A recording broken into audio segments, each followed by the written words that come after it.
So, Glenniece, tell us what your love life was like before the program, before you came to me. It was kind of, is that a trick question? Because there really wasn't much of one. I think at the point that you and I connected, I had been trying online dating. I tried doing it myself. I had no patience for that. I'd hired a virtual dating assistant. So they were me. So basically, I was catfishing other people because the profile was me, the pictures were me, but the first round of conversations was not me. Wow. So they would pre-qualify. So then they say, "Hey, we talked to this person, we pre-qualified. Do you want to continue the conversation?" And I'd read the script. Could they hang a sentence? What did they have to say? And then I'd be like, "Okay, yes or no," and then I would take over the conversation and never went anywhere. So then I said, "I got to do it again." And when I got to you, I think my first our one of our first conversations, I said, every person I meet and start talking to, every single one of them's a project. A And project. they're all a project. And at some point, if everyone that I see and evaluate, I pick them, remember, is I- a project, then it means I'm having a problem picking. Exactly. So My kicker is off. That's right. exactly. And how was that affecting you, really wanting to find someone and not? You know, you work hard. Our moms told us to go to school, get a good education because you didn't necessarily know if somebody was going to be there to help take care of you. But you work hard and you have these hopes and these expectations. And I tell people quite candidly, I live a full life. I didn't let not being in a relationship stop me from doing wonderful things. But it's always that sense for me of, hey, I really want to be able to share this with someone. And I've got family and I've got friends, but there's a bit of a different dynamic there. And Mm, so it was just in many respects disappointing. And I yeah. used to joke, I'd be like, well, is it going to be the FedEx man or the UPS man? Because, that's who's knocking on my door most frequently. That's right. That's right. Who can relate to that? Yeah, exactly. Yep. Yeah. So, how did Clear Path change ultimately your dating experience? What happened? It changed me first. And that's Right. the part I really loved about it. And I talk about it to friends, family. I've talked to Emil about it. He's heard probably more than he expected. But, it's be candid. And to your point earlier, you said I'm sharing all this because there's no shame. And it's if somebody asks me, well, how did you get here? I had to work at it. I had to, and in some respects, I've been through counseling. I sat on couches. I've had people tell me I needed to be more needy. I was too independent. I picked a counselor that was a guy. Maybe he'd have a little bit better, he could give me better guidance. But it wasn't until I turned internal and began to look at through the program why I was doing what I was doing. People pleasing behavior, the inability to still say, it's not something that fixes every day, fixes permanently. You have to stay committed and connected. The ability to say no. My December resolution was recognize when I'm overcommitted and make adjustments unapologetically. And I was like, why wait till January? And, make those changes and choices. But it was look at why I'm doing what I'm doing and then look at the lens by which I am selecting people. And I wasn't selecting the really hot ones because that was intimidating. And I wasn't selecting, the really successful ones. I'd be like, well, he won't have any time for me because I don't have any time for him. But then you start talking to somebody and you ask him, what's your day like? Well, I go to work and I come home and I sit on the sofa. He is not gonna like me. Keep swiping. And so once I got to the point where, well, this is who I am and I accept me. I now recognize my blind spots because we don't see our own blind spots. It's now Exactly. been pointed out to me just by working with someone who's focused on what's my path forward. That, helped me get to a position where I then was in the right personal space to be able to open myself and even recognize and see the other person. Because Yeah, when you've got blinders on, you can't see them. Exactly. It's like a repellent. It's like you just can't, there's no congruence. You can't see them because we're so used to the other paradigm that's a mirror to our own blind spots and fears. Hmm. Yeah, no, beautiful. So true.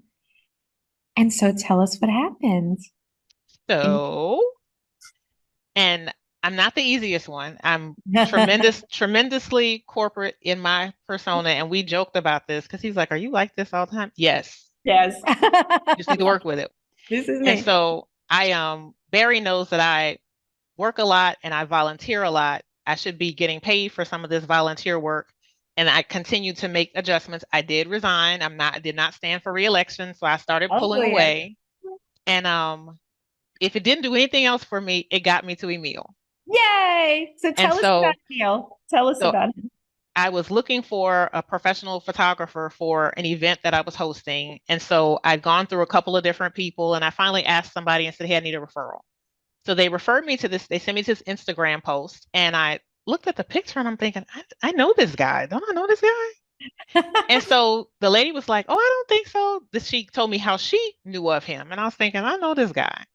And so I reach out through his public solicitation. He calls. We only talk about the project. At the end of the call, I say, "Did you do this?" And he's like, "Yes." "Did you do this?" "Yes." I'm like, "Do you know me?" And he's like, "Yes." And I'm thinking, why didn't you say something? And so from there, the conversation turned away from the business to just, how's it going? And 30 minutes later, I was still on the phone. This is the middle of my work day. I don't have time for that. You don't do that, right? I do not do that. So then I said, well, hey, because Barry said you never know where it's going to come from. Be Right. open. I said, it'd be great if you want to catch up. Maybe we can meet for coffee or drink or something. And so he said, let's meet for breakfast. So I thought, Barry has trained me 20, 30 minutes. I can suss him out. I don't need more than 20 or 30 minutes. You We know. sat and talked for 2 hours. Love it. He did not buy my coffee. He did not buy my breakfast. And you start to say, well, I feel some kind of way. This is not that kind of, this isn't this isn't that. Right.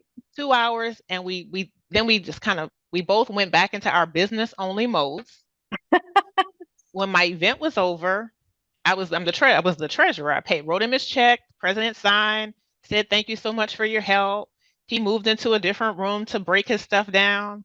And then I walked over, put my arm around his back and said, "So you gonna buy me that drink now?" And he was like, because he was still in his work mode. So it's Exactly. like seeing the mirror of my food of me, Right. and so I have to laugh about it. And so from there, I was like, hey, it'd be great. I mean, we had literally gone out 3 more times. And then he was like, something you said yesterday, we were talking every day. He's like, Oh. something you said yesterday really kind of clicked. And I was thinking, and Ooh. I said to him, and I said, I was just waiting for you to catch up. And from there, it was like he went into high gear, and then I was the one left going, oh, wait, is this moving? Is this how fast is this moving? Yeah. Because then it took me out of my comfort zone. And what it did then and continues to do every day now is it forces me to look at my priorities. Love it. I love it. And that's what we're speaking to everyone about, your true priorities, not just work, not just volunteer work, but your priorities. And what are those, Glenniece? So my priorities include me and my relationship with God. Um, I have my 5 spheres. Barry's heard my spiel before. So it's my faith, it's my family, friends, and now I have a fella A because it fella. just used to be family and friends. That's right. My finances, my fitness, and my fun. And Love so it. all of those things. And so I have to think to myself, are you going to keep working at this time of night or are you going to meet him because he's going to cook you a 3 course gourmet dinner? Woo, I'm baby. going to leave work. I'm gonna leave work. Exactly. Right? Exactly. So Exactly. instead of Now I working, yeah, and instead of working 10 hours a day, maybe I'm working 8.5 to 9. And Mhm. this week, he knows I'm in my busy season. And so he was like, hey, here's what we can do. And when people ask him, he was like, oh no, this is busy season for her. I can't make commitments for us. We don't do that during the week. And so just his care of me in the Oh, midst of just the craziness right now has been tremendous. oh. So tell us about him as a person, Okay. because there was, we were looking for the right one for you that shares your vision, your values, your goals that you're attracted to, that's on your timeline, spiritually, religious, right? All of that. So, what is great about being in a relationship with him in addition to what you've shared? Well, I feel seen. The real me. The even when we joke about it, when we first met, he was like, "Are you like this all the time?" He's like, "Do you slide out of this corporate persona into like your nights and your weekends, and then you slide back during the week?" And I'm like, "Sweetie, this is it." And so the running joke was like, I was corporate Barbie, and I'm like, "Yeah." And he still says it. He still recognizes it quite frequently. But he is an entrepreneur. He's his own business owner, and I have entrepreneurial pursuits in addition to my real estate business. In addition to my W-2 business, I have a real Yeah. estate business. Today was a huge investment day.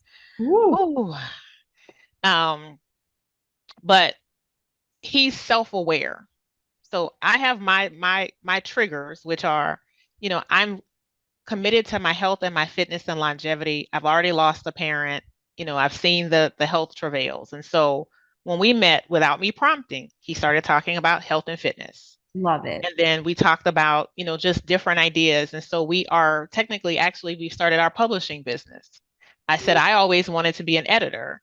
And he has a message he feels like people need to see. So he was like, well, I'm going to write this book. And I was like, what are you doing? And he was like, I understand why certain men are successful because they can't go home and tell their wives they didn't do what they said they were going to do. He was like, so I have an outline and this is the goal. And then this is what I have to do. And then he turns over the work product and says, I need you to read it.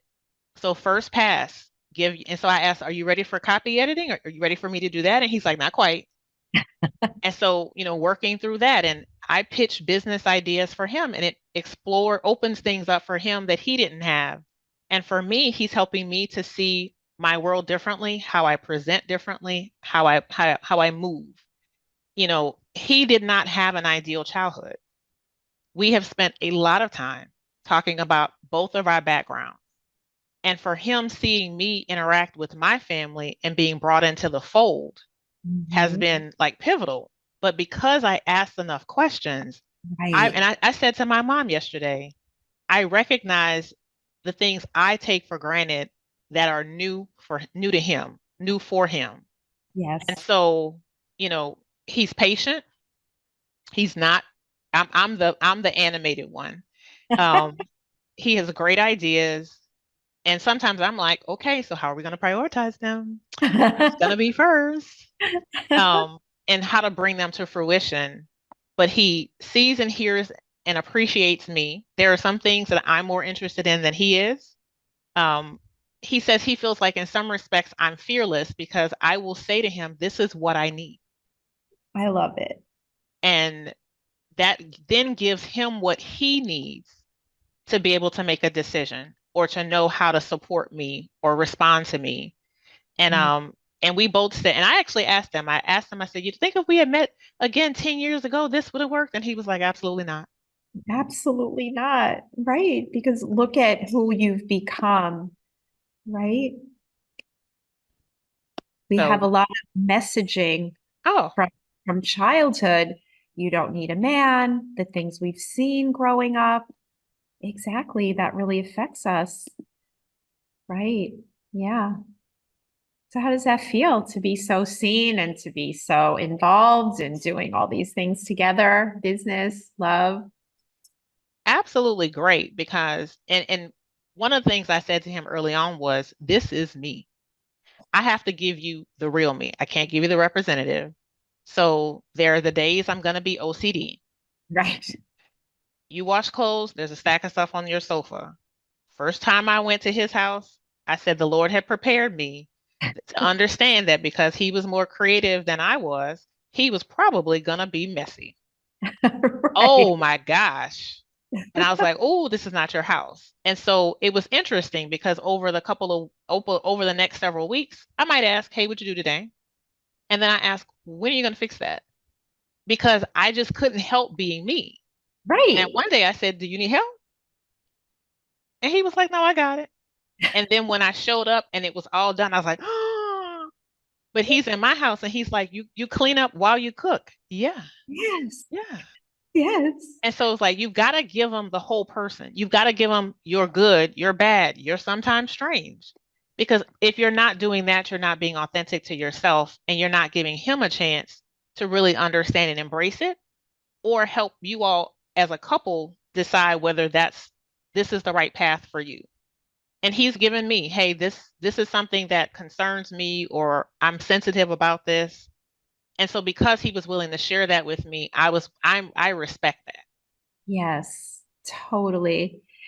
You're in what I love to call a conscious relationship, Glenniece, right? From getting so prepared, like none of us, look how beautiful they are together. He's like, Yay! I was yeah, celebrating my MBA, and I had my yeah. own professional photographer. He all he needed was a media pass because he sat in their section, and I was on an end, and he was taking pictures. I had my own photo shoot. It was Oh, great.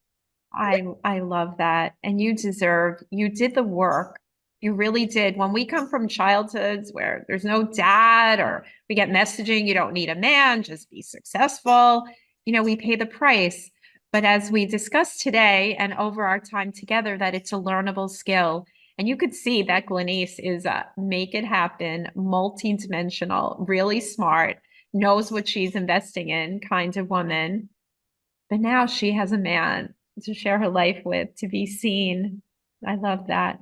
So, Glenniece, we could talk about this for hours. What would you tell the people that are here watching for this week? What would you tell them about, what advice would you give them about investing in themselves to have good love? I would tell you to put aside the fear. I actually did an interview. I moderated an interview with June Ambrose, the costume designer, this week. And one of Wow. oh yeah, and so then one of the things she mentioned was not losing that courage and that sense of fearlessness. And for me, it's okay, well, if I do this, if I invest in myself, am I going to miss out on something else? And today was a huge day for an investment for me. I passed one by a couple years ago and you regret. And I live my life choosing not to regret. And this investment in myself wasn't only for the relationship, but it did so much more for me in terms of all of the facets of my life. And it made me ready because I worked on me and all those facets. It then made me that much better and that much readier for him, for Mhm. myself, how I show up at work, how I show up with my family. And so all of those pieces kind of put together. And so for me, it was a step out. It was something different, but it was truly, aren't I worth it? At this point, am I not worth it? Right, right. And we got the answer, right? So it's not just, meeting such a wonderful man and the skills that you got and what you bring to the table in this conscious relationship that's rooted in intimacy and authenticity, in a future, in core values, in attraction, family, community. Yeah. So happy for you, Glenniece. You're extraordinary. Thank you so much Yay. for sharing with everyone and taking the time. Yeah, so can you all see what it's really about and what it takes to really say yes, yes to me, and yes to your dreams? So if you're someone that really does want to step out and you're tired of waiting and you really want to find love, and not only find love, obviously, but get out of yourself and find yourself as your best self. If you decided, I'm not going to wait anymore and I'm not going to do things that aren't getting me to where I want to be, then I invite you to join me in a clear path to true healthy love. And it happens quickly. It happens quickly. The inner shifts happen quickly because we do the right work on the right foundation. Nothing we do is conceptual. Glenniece knew we cleared the past. We got her complete. Everything came together about the past so that she was freed up to let her radiance shine. And now she's with a man where she's 100% true to herself and true to her vision. And she found a man. People often ask me, well, if the men didn't do your program or if the women didn't do your program, but they don't need to do my program because they're already there. They're already self-aware. Her man was ready for her. And so they come together into a conscious dynamic. So I want to thank you all for joining me today. And thank you so much, Glenniece, for sharing yourself. Like this is really what it is. So we're going to share the links. We have the bonus, taking $1,000 off, giving you a bonus month. Register by Monday at midnight and book a call if you have any questions. And really, we know that the sooner you say yes, once you make the decision comes first, and then everything else really starts to open up. So if you have any questions, book a call. We'll look at it. We'll see how it applies to you, how it applies to your life. And again, I want to thank all of you for joining me today. Thank you to Glenniece. Y'all are so open. And then tomorrow, Saturday at 12 noon, we're going to meet up again and for another topic about being open to love. And I'm going to really answer your questions about the program and how it applies to you. And then Sunday, we have a date night at 7 p.m. And I have a lot of really good stuff planned for you. But ultimately, it's saying yes to yourself and getting into the construct of support, accountability, and structure to have your breakthroughs, to find yourself first, and then find your love. Okay, so if you have any questions, you can just send them to us, and I'll see you inside. See you tomorrow. Bye, guys. Thank you.